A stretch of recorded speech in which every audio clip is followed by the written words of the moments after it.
हरतालिका तीज का पूजन व्रत कुंवारी कन्या कर सकती है, शादी होने के बाद भी नारी कर सकती है।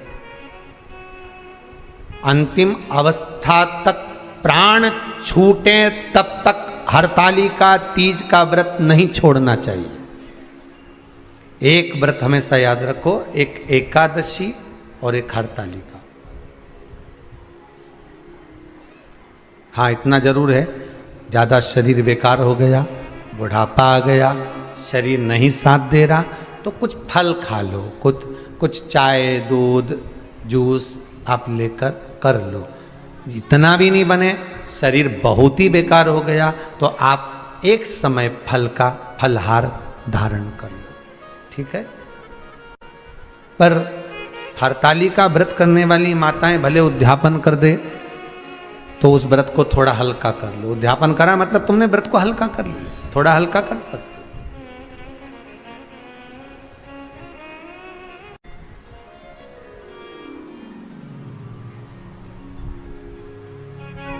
हरतालिका तीज का जो व्रत का उद्यापन करते हैं उसमें 5 चीज रखते हैं ना, 5 कपड़े स्त्री के, 5 कपड़े पुरुष के, 5 तरह का अनाज, 5 तरह का फलहार, 5 तरह का फल।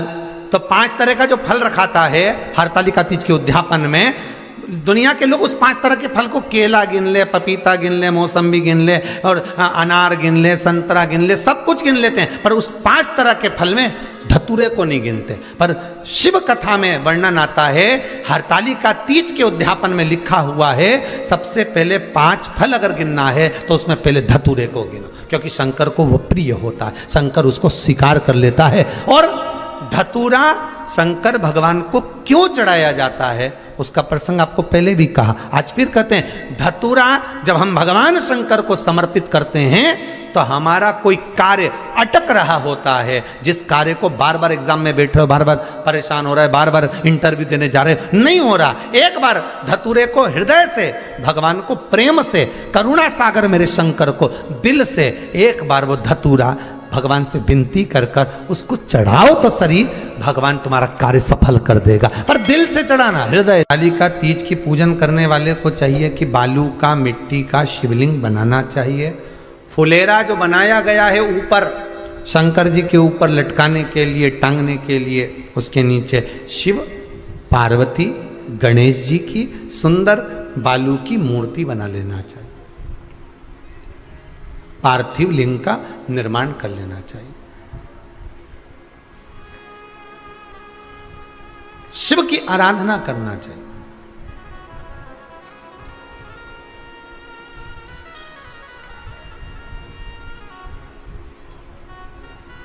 जो फल आपके पास में हो शंकर को समर्पित करना चाहिए, पूजन करना चाहिए,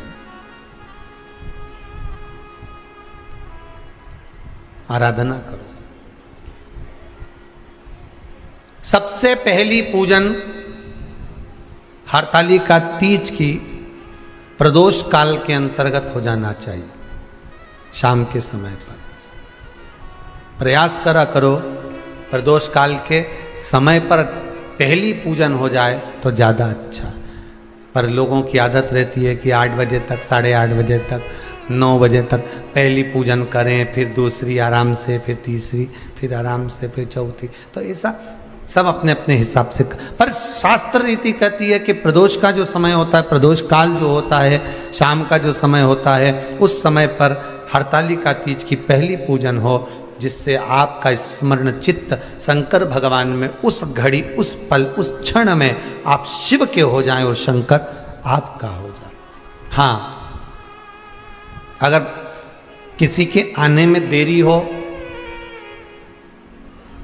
कोई आ नहीं पा रहा है, बहुत देरी हो रही हो, तो हरतालिका पूजन व्रत वर्णन करता है कि शिवलिंग का निर्माण, पार्वती जी की मूर्ति का निर्माण, गणेश जी का निर्माण और फुलेरा जो बनाया हुआ है, ये प्रदोष काल के पहले बंधकर तैयार हो जाना चाहिए।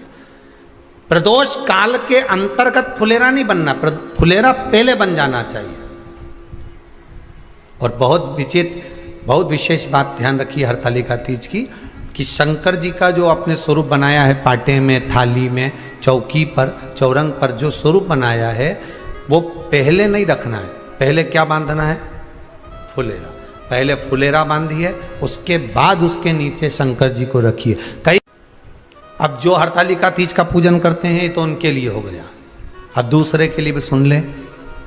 जो नारी हरतालिका तीज का पूजन नहीं करती, व्रत नहीं करती, साधना नहीं करती, उसके लिए भी कहा गया कि आप अगर ये व्रत नहीं करते हो तो एक कार्य जरूर करना, कहीं पर फुलेरा बंधा हो, हरतालिका की पूजन हो रही हो, 5 मिनट 10 मिनट निकालकर अपने आसपास के किसी पौधे में से पत्तियां लेकर या पुष्प लेकर, 5 वृक्ष की पत्ती या 5 वृक्ष के पुष्प लेकर शंकर भगवान को जब पूजन हो रही हो, 5 मिनट माताएं जब पूजन कर रही हों, तब आप भी उस पुष्प को, उस पत्तियों को शंकर को समर्पित कर सकते हो। ये नहीं चढ़ा सकते तो 5 फल नहीं चढ़ा सकते तो 5 कुछ भी पुष्प आदि का आप शिव को समर्पित कर दो। और क्यों चढ़ाया जाता है, किस लिए चढ़ाना चाहिए? तो कहा कन्या स्त्री अगर मान लो हरतालिका का व्रत नहीं करती, पूजन नहीं करती, आराधना नहीं करती, तो वो कन्या, वो नारी, वो स्त्री, वो पुरुष कार्य तो बहुत करेगा, दुकान भी 4 चलाएगा, व्यापार भी बढ़ाएगा, पर संपदा को जोड़ नहीं पाएगा। 1 रुपए कमाएगा, 1.25 रुपए खर्च वाला काम चलेगा।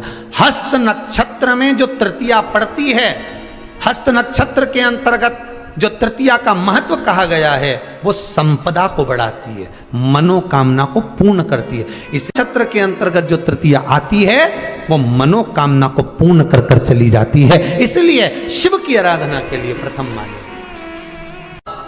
हस्त नक्षत्र में किया गया दान, हस्त नक्षत्र के अंतर्गत तृतीया के दिन किया गया पुण्य, हस्त नक्षत्र में तृतीया के दिन किया गया श्रृंगार, हस्त नक्षत्र में तृतीया के दिन करा गया अपना सुंदर सिंदूरा, भगवान का आनंद, 5 तरह के वस्त्र, 5 तरह के स्त्री के वस्त्र, पुरुष के वस्त्र, 5 तरह का फल, 5 तरह का अनाज, ब्राह्मण को बुलाकर ब्राह्मणी के साथ आप या तो ब्राह्मण से उद्यापन करवाएं या फिर आप स्वयं भी करते हैं तो शिव को समर्पित करके ब्राह्मण और ब्राह्मणी को भोजन कराकर वो भाग प्रदान करें। यही हरतालिका तीज के उद्यापन का वर्णन आता है। सुंदर भाव से हरतालिका माता आप सभी की मनोकामना पूर्ण करे।